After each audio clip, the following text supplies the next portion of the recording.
আসসালামু আলাইকুম ডিয়ার, সবাই কেমন আছো? আশা করছি ভালো আছো। আমিও খুব ভালো আছি, কারণ আমি আজকে আমার মেয়ের জন্য মালাই সন্দেশ বানাবো।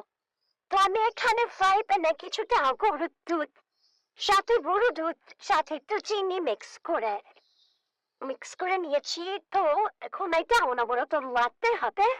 তারপর তোমার এখানে একটু ঘি অ্যাড করতে হবে।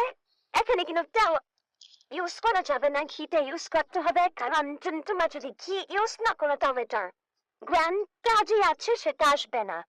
তো নাতে নাতিরা যখন এরকম আসবে, দেখবে যে প্যান থেকে উঠে উঠে যাচ্ছে, তখন এটা নামিয়ে ফেলবে।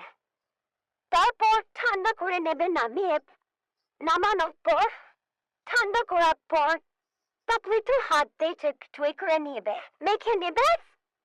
তারপর তোমরা চাইলে এখানে একটু রং ইউজ করতে পারো। তো আমি একটু সাদা একটু রং ইউজ করছি।